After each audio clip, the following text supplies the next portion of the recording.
Hold up, wait a minute. You're telling me that budgeting app, the one I've been shouting about from the rooftops, the one that promised financial peace of mind, isn't free anymore? Seriously? Because just yesterday, I was recommending PocketGuard to a friend, bragging about its simplicity, its ability to link all my accounts, its magical in my pocket feature. Now, I'm getting comments, DMs, even carrier pigeons, okay, maybe not pigeons, telling me something's changed. And let's be real, in today's economy, something's changed usually translates to my wallet's about to cry. We all know the drill, right? You find that perfect app. It's intuitive, it's helpful, it's, dare I say, free.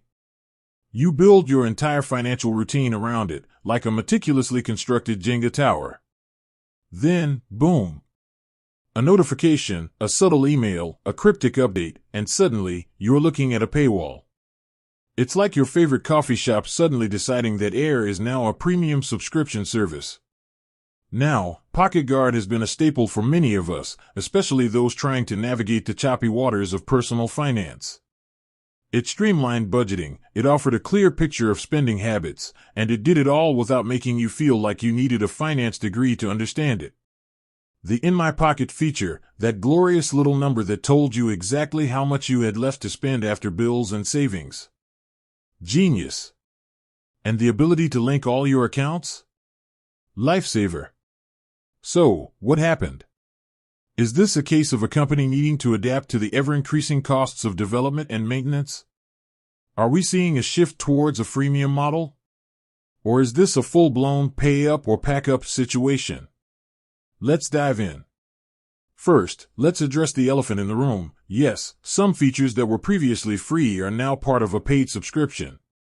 We're talking about enhanced reporting, more detailed budget customization, and some of the more advanced features that many of us have come to rely on. The core functionality, the basic linking of accounts and the In My Pocket calculation, still exists in the free version. But, and it's a big but, the experience is definitely pared down. This isn't necessarily a bad thing, in theory. Companies need to make money. Development costs, server maintenance, security, it all adds up. But for users who've grown accustomed to a certain level of functionality for free, this change can feel like a rug pull. It's the classic bait-and-switch scenario that leaves a bitter taste. Here's the key takeaway: PocketGuard isn't completely not free anymore. It's more accurate to say that it's moved towards a freemium model. The free version is still there, but the premium features, the bells and whistles, are now behind a paywall. Whether that paywall is worth it depends entirely on your personal needs and financial situation. So, where do we go from here? Do we stick with the free version and adapt? Do we bite the bullet and subscribe? Or do we explore alternatives? That's a question you'll have to answer for yourself. But one thing's for sure, the budgeting landscape has just shifted. With that said, thanks for watching, and until next time.